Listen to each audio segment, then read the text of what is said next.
सत श्री अकाल। न्यूज़ 18 पंजाब देख रहे सारे दर्शकों का स्वागत है। मैं हाँ विजयपाल ब्राड। इस वेले एक वड्डी खबर किसान परेड के रूट ते सहमति बन गई है।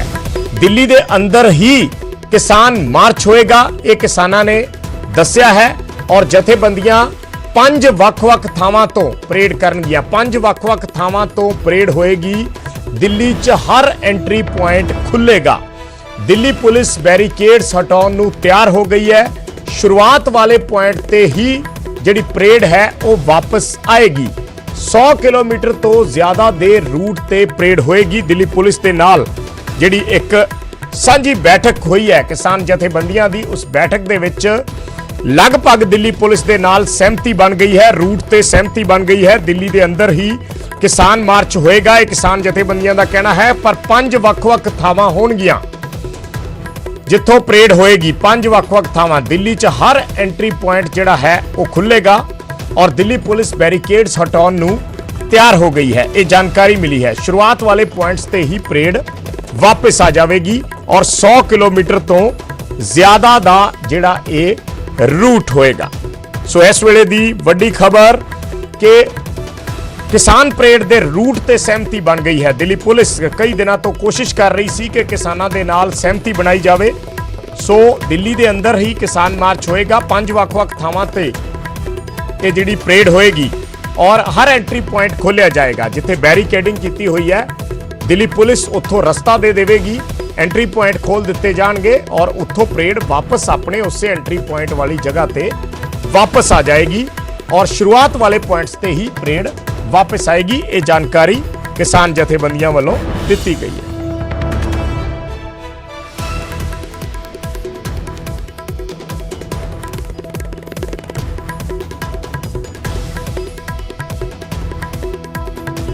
इस तारीख को गणतंत्र दिवस पे किसान गणतंत्र दिवस परेड करेगा। इस देश में पहली बार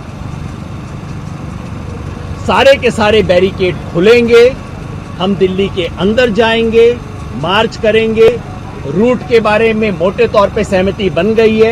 कुछ छोटी छोटी डिटेल्स आज रात को वर्कआउट होनी है, कल हम आपके सबके साथ शेयर कर। तो किसान जथेबंदियां जानकारी दे रही सी, कल इस बारे पूरी जानकारी देंगे। पंकज कपाही साडे सहयोगी जुड़े ने। पंकज, समझना चाहांगे कि कोशिश दिल्ली पुलिस की इन्हां मीटिंगां दे दौरान रही है और किस गल ते सहमति बनी है। यानी जिहड़ी रिंग रोड की गल की जाती सी, हुण किसे कोई होर जिहड़ी जगह है उस वास्ते सहमति बनी है दिल्ली पुलिस दे नाल।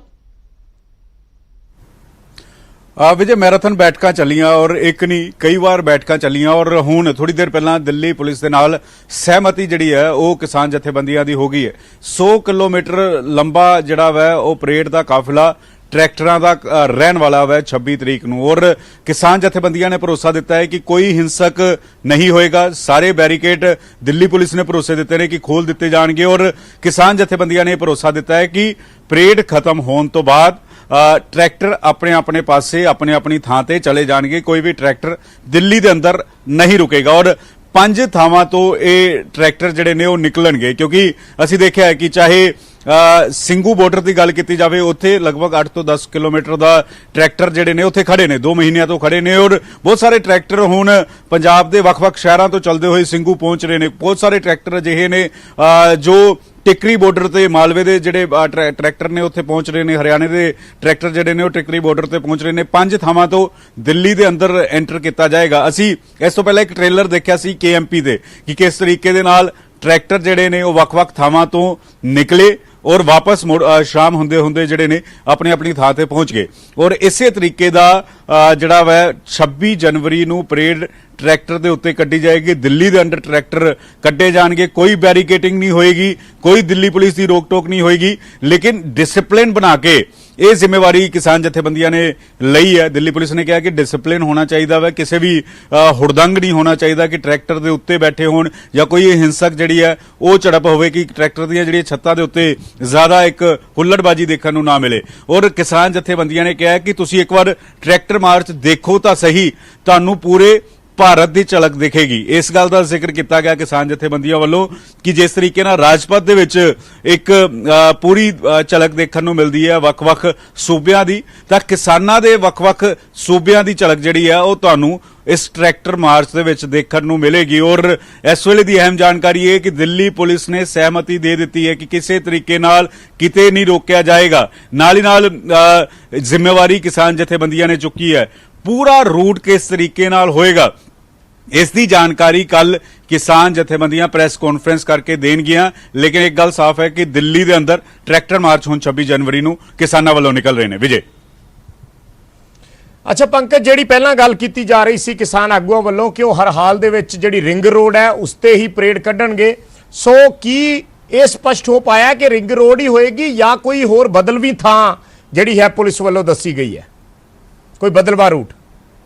ਦੇਖੋ ਵਿਜੇ, ਜਿਹੜੀ ਆਊਟਰ ਰਿੰਗ ਰੋਡ ਹੈ ਉਹ ਦਿੱਲੀ ਦੇ ਚਾਰੋਂ ਪਾਸੇ ਹੁੰਦੀ ਹੋਈ ਜਾਂਦੀ ਹੈ, ਚਾਹੇ ਹਰਿਆਣੇ ਦਾ ਗੁੜਗਾਉਂ ਹੋਵੇ, ਚਾਹੇ ਹਰਿਆਣੇ ਦਾ ਸੋਨੀਪਤ ਹੋਵੇ, ਚਾਹੇ ਹਰਿਆਣੇ ਦੇ ਦੂਸਰੇ ਇਲਾਕੇ ਹੋਣ, ਚਾਹੇ ਫਰੀਦਾਬਾਦ ਹੋਵੇ ਜਾਂ ਫਿਰ ਉੱਤਰ ਪ੍ਰਦੇਸ਼ ਦੀ ਗੱਲ ਕੀਤੀ ਜਾਵੇ ਨੋਇਡਾ ਵਾਲਾ ਹੋਵੇ। ਇੱਕ ਪੂਰਾ ਦਿੱਲੀ ਦੇ ਆਊਟਰ ਸਰਕਲ ਘੁੰਮਦਾ ਵਾ ਔਰ ਇੱਕ ਵੱਡਾ ਸਭ ਤੋਂ ਵੱਡੀ ਰੋਡ ਜਿਹੜੀ ਉਹ ਦਿੱਲੀ ਦੀ ਕਹੀ ਜਾਂਦੀ ਹੈ, ਉਸ ਜਗ੍ਹਾ ਤੇ ਹੀ ਟਰੈਕਟਰ ਮਾਰਚ ਜਿਹੜਾ ਵੈ ਕਿਸਾਨਾਂ ਵੱਲੋਂ ਕੱਢਿਆ ਜਾਏਗਾ। ਲੇਕਿਨ ਇੱਕ ਸ਼ਾਂਤੀਮਈ ਤਰੀਕੇ ਦੇ ਨਾਲ, ਇੱਕ ਡਿਸਪਲਿਨ ਦੇ ਨਾਲ ਇਸ ਦੀ ਜ਼ਿੰਮੇਵਾਰੀ ਕਿਸਾਨ ਜਥੇਬੰਦੀਆਂ ਨੇ ਚੁੱਕੀ ਹੈ। ਔਰ ਉਹਨਾਂ ਨੇ ਕਿਹਾ ਕਿ ਅਸੀਂ ਡਿਸਪਲਿਨ 'ਚ 2 ਮਹੀਨਿਆਂ ਤੋਂ ਪਹਿਲੀ ਵਾਰ ਹੋਏਗਾ ਕਿ ਪੂਰੀ ਦੁਨੀਆ ਦੇ ਵਿੱਚ ਐਡਾ ਲੰਬਾ ਜਿਹੜਾ ਵਾ ਅੰਦੋਲਨ ਚੱਲਿਆ ਹੋਵੇ, ਇੰਨੇ ਸ਼ਾਂਤੀਪੂਰਨ ਤਰੀਕੇ ਦੇ ਨਾਲ ਚੱਲਿਆ ਹੋਵੇ। ਔਰ ਇਹੀ ਜ਼ਿੰਮੇਵਾਰੀ ਜਿਹੜੀ ਉਹ ਕਿਸਾਨ ਜਥੇਬੰਦੀਆਂ ਨੇ ਚੁੱਕੀ ਹੈ ਕਿ ਕੋਈ ਵੀ ਤੁਹਾਨੂੰ ਜਿਹੜਾ ਡਰ ਲੱਗ ਰਿਹਾ, ਤੁਹਾਡੇ ਸਾਰਾ ਡਰ ਜਿਹੜਾ ਵਾ ਉਹ 26 ਤਰੀਕ ਨੂੰ ਨਿਕਲ ਜਾਏਗਾ। ਅਸੀਂ ਵੀ ਦੇਸ਼ ਦਾ ਗੌਰਵ ਵਧਾਵਾਂਗੇ, ਨਾ ਕਿ ਦੇਸ਼ ਦਾ ਗੌਰਵ ਜਿਹੜਾ ਵਾ ਉਹ ਖਰਾਬ ਕਰਾਂਗੇ। ਸਾਨੂੰ ਵੀ ਪਤਾ ਹੈ ਦੇਸ਼ ਦੀ ਜ਼ਿੰਮੇਵਾਰੀ ਹੈ, ਕਿਸਾਨ ਜਥੇਬੰਦੀਆਂ ਨੇ ਕਿਹਾ ਵਾ।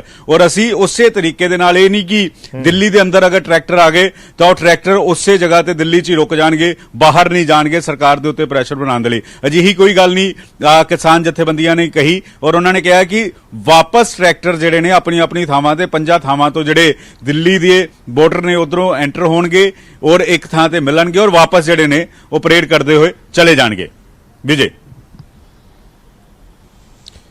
ਠੀਕ ਹੈ ਪੰਕਜ, ਧੰਨਵਾਦ ਇਸ ਜਾਣਕਾਰੀ ਦੇ ਲਈ। ਤਾਂ ਕਿਸਾਨ ਜਥੇਬੰਦੀਆਂ ਵੱਲੋਂ ਭਰੋਸਾ ਦਿੱਤਾ ਗਿਆ ਹੈ ਦਿੱਲੀ ਪੁਲਿਸ ਨੂੰ ਕਿ ਸ਼ਾਂਤਮਈ ਤਰੀਕੇ ਦੇ ਨਾਲ ਟਰੈਕਟਰ ਆਉਣਗੇ ਔਰ ਉਸੇ ਤਰੀਕੇ ਨਾਲ ਹੀ ਵਾਪਸ ਚਲੇ ਜਾਣਗੇ ਔਰ ਇੱਕ ਪਰੇਡ ਜਿਹੜੀ ਹੈ ਉਹ ਆਪਣੀ ਕਰਕੇ ਔਰ ਉਸ ਤੋਂ ਬਾਅਦ ਵਾਪਸ ਜਿਵੇਂ ਧਰਨਾ ਚੱਲ ਰਿਹਾ ਉਸੇ ਜਗ੍ਹਾ ਤੇ ਇਹ ਸਾਰੇ ਟਰੈਕਟਰ ਵਾਪਸ ਉਸੇ ਤਰੀਕੇ ਨਾਲ ਚਲੇ ਜਾਣਗੇ। ਇਹ ਕਿਸਾਨ ਜਥੇਬੰਦੀਆਂ ਵੱਲੋਂ ਦਿੱਲੀ ਪੁਲਿਸ ਨੂੰ ਐਸ਼ੋਰੈਂਸ ਦਿੱਤੀ ਗਈ ਹੈ, ਭਰੋਸਾ ਦਿੱਤਾ ਗਿਆ ਹੈ। ਰੂਟ ਕਿਹੜਾ ਕਿਹੜਾ ਹੋਵੇਗਾ, ਕਿੱਥੋਂ ਕਿੱਥੋਂ ਚੱਲਣਗੇ, ਇਹ ਜਾਣਕਾਰੀ ਜਿਹੜੀ ਹੈ ਉਹ ਕੱਲ ਨੂੰ ਉਹ ਸਾਂਝੀ ਕੀਤੀ ਜਾਵੇਗੀ ਪੂਰੀ ਡਿਟੇਲ ਦੇ ਵਿੱਚ।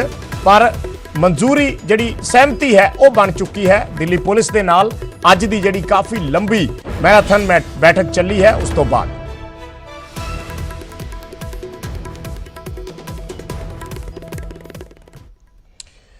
ਕੇਂਦਰ ਦੇ ਪ੍ਰਸਤਾਵ ਦੇ ਬਾਵਜੂਦ ਕਿਸਾਨ ਆਪਣੀਆਂ ਮੰਗਾਂ ਤੇ ਅੜੇ ਹੋਏ ਨੇ। ਸਿੰਘੂ ਬਾਰਡਰ ਤੇ ਵੀ ਕਿਸਾਨਾਂ ਦਾ ਮੰਥਨ ਜਾਰੀ ਹੈ। ਦੇਸ਼ ਭਰ ਦੇ ਕਿਸਾਨ ਆਗੂ ਬੈਠਕ ਕਰ ਰਹੇ ਨੇ। ਅੱਗੇ ਦੀ ਰਣਨੀਤੀ ਤੇ ਮੰਥਨ ਕੀਤਾ ਜਾ ਰਿਹਾ ਹੈ। ਸਰਕਾਰ ਨੇ ਪ੍ਰਸਤਾਵ ਤੇ ਮੁੜ ਵਿਚਾਰ ਦੇ ਲਈ ਕਿਹਾ ਸੀ। ਕਿਸਾਨ ਕਾਨੂੰਨ ਰੱਦ ਕਰਨ ਦੀ ਮੰਗ ਤੇ ਅੜੇ ਹੋਏ ਨੇ। ਉਹਨਾਂ ਨੇ ਕਿਹਾ ਹੈ ਕਿ ਇਸ ਤੋਂ ਘੱਟ ਕੁਝ ਵੀ ਮਨਜ਼ੂਰ ਨਹੀਂ। ਇਸ ਮੀਟਿੰਗ ਤੋਂ ਪਹਿਲਾਂ ਪੰਜਾਬ ਦੀਆਂ ਜਥੇਬੰਦੀਆਂ ਨੇ ਵੀ ਇੱਕ ਮੀਟਿੰਗ ਅੱਜ ਕੀਤੀ ਸੀ ਤੇ ਅੱਜ ਹੁਣ ਇਸ ਵੇਲੇ ਜਿਹੜੀਆਂ ਦੇਸ਼ ਭਰ ਦੀਆਂ ਜਥੇਬੰਦੀਆਂ ਨੇ ਜਿਸ ਨੂੰ ਸੰਯੁਕਤ ਕਿਸਾਨ ਮੋਰਚੇ ਦਾ ਨਾਮ ਦਿੱਤਾ ਗਿਆ, ਉਹਨਾਂ ਦੀ ਮੀਟਿੰਗ ਚੱਲ ਰਹੀ ਹੈ।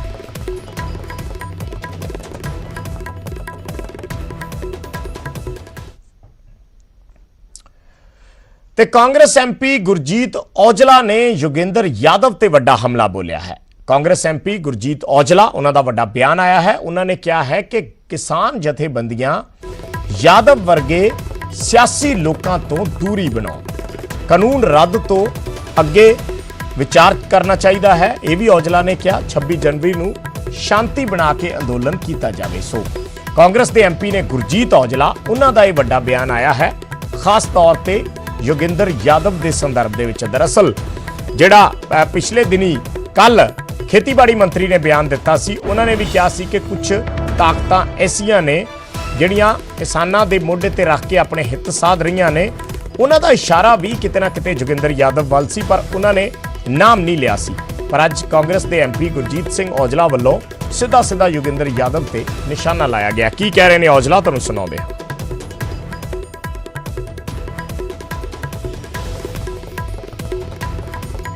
ਤਾਂ ਇਸ ਵੇਲੇ ਇੱਕ ਅਸੀਂ ਰੂਟ ਦਾ ਜ਼ਿਕਰ ਕਰ ਰਹੇ ਸੀ। ਰੂਟ ਦੀ ਵੱਡੀ ਅਪਡੇਟ ਆਈ ਕਿ ਜਥੇਬੰਦੀਆਂ ਪੁਲਿਸ ਦੇ ਨਾਲ, ਦਿੱਲੀ ਪੁਲਿਸ ਦੇ ਨਾਲ ਮੀਟਿੰਗ ਕਰਕੇ ਬਾਹਰ ਨਿਕਲੀਆਂ ਨੇ ਔਰ ਉਸ ਦੇ ਵਿੱਚ ਸਹਿਮਤੀ ਬਣ ਗਈ ਹੈ। ਕਿਸਾਨਾਂ ਨੇ ਇਹ ਅਸ਼ੋਰੈਂਸ ਦਿੱਤੀ ਹੈ ਦਿੱਲੀ ਪੁਲਿਸ ਨੂੰ ਕਿ ਕੋਈ ਵੀ ਟਰੈਕਟਰ ਦਿੱਲੀ ਦੇ ਅੰਦਰ ਨਹੀਂ ਰੁਕੇਗਾ ਔਰ ਵਾਪਸ ਸਾਰੇ ਜਿੱਥੋਂ ਸਟਾਰਟ ਹੋਣਗੇ ਉੱਥੇ ਹੀ ਆਪਣੇ ਤਰੀਕੇ ਨਾਲ ਪਹੁੰਚ ਜਾਣਗੇ ਔਰ ਪੂਰੀ ਤਰ੍ਹਾਂ ਸ਼ਾਂਤਮਈ ਇਹ ਅੰਦੋਲਨ ਰਹੇਗਾ। ਇਹ ਭਰੋਸਾ ਦਿੱਲੀ ਪੁਲਿਸ ਨੂੰ ਕਿਸਾਨ ਜਥੇਬੰਦੀਆਂ ਵੱਲੋਂ ਦਿੱਤਾ ਗਿਆ। ਦੂਸਰੀ ਗੱਲ, ਕਿਸਾਨ ਜਥੇਬੰਦੀਆਂ ਦੀ ਇੱਕ ਮੀਟਿੰਗ ਚੱਲ ਰਹੀ ਹੈ। ਪਹਿਲਾਂ ਪੰਜਾਬ ਦੀਆਂ ਜਥੇਬੰਦੀਆਂ ਦੀ ਮੀਟਿੰਗ ਹੋਈ ਹੈ, ਫਿਰ ਉਸ ਤੋਂ ਬਾਅਦ ਜਿਹੜੀ ਹੈ ਸੰਯੁਕਤ ਕਿਸਾਨ ਮੋਰਚੇ ਦੀ ਬੈਠਕ ਚੱਲ ਰਹੀ ਹੈ। ਉਸ ਦੇ ਵਿੱਚ ਕੀ ਵਿਚਾਰ ਚਰਚਾ ਹੁੰਦੀ ਹੈ ਇਸ ਦੀ ਅਪਡੇਟ ਵੀ ਅਸੀਂ ਤੁਹਾਨੂੰ ਦੇਵਾਂਗੇ ਜਿਵੇਂ ਹੀ ਉਹ ਮੀਟਿੰਗ ਖਤਮ ਹੋਏਗੀ।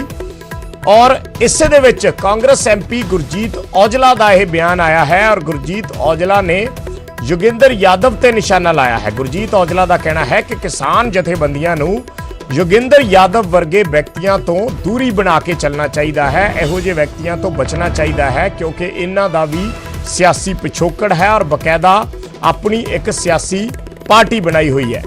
ਸੋ ਇਸ ਕਰਕੇ ਗੁਰਜੀਤ ਔਜਲਾ ਨੇ ਕਿਹਾ ਕਿ ਸ਼ਾਂਤਮਈ ਅੰਦੋਲਨ ਕਿਸਾਨਾਂ ਨੂੰ ਕਰਨਾ ਚਾਹੀਦਾ ਹੈ। ਜਿਹੜੀ 26 ਜਨਵਰੀ ਦੀ ਪਰੇਡ ਹੈ ਉਹ ਵੀ ਸ਼ਾਂਤਮਈ ਰੱਖਣੀ ਚਾਹੀਦੀ ਹੈ ਔਰ ਯੋਗਿੰਦਰ ਯਾਦਵ ਵਰਗੇ ਲੋਕਾਂ ਤੋਂ ਦੂਰੀ ਬਣਾਉਣੀ ਚਾਹੀਦੀ।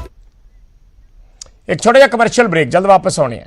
ਤੇ ਸਿੰਘੂ ਬਾਰਡਰ ਤੇ ਅੱਜ ਇੱਕ ਹੋਰ ਕਿਸਾਨ ਦੀ ਮੌਤ ਹੋਈ। ਮ੍ਰਿਤਕ ਕਿਸਾਨ ਕਈ ਦਿਨਾਂ ਤੋਂ ਅੰਦੋਲਨ 'ਚ ਸ਼ਾਮਿਲ ਸੀ। ਜ਼ਿਲ੍ਹਾ ਅੰਮ੍ਰਿਤਸਰ ਦਾ ਰਹਿਣ ਵਾਲਾ ਸੀ। ਕਿਸਾਨ ਮਜ਼ਦੂਰ ਸੰਘਰਸ਼ ਕਮੇਟੀ ਦਾ ਸਰਗਰਮ ਵਰਕਰ ਦੱਸਿਆ ਜਾ ਰਿਹਾ ਜਿਸ ਦੀ ਅੱਜ ਮੌਤ ਹੋਈ ਹੈ ਸਿੰਘੂ ਬਾਰਡਰ।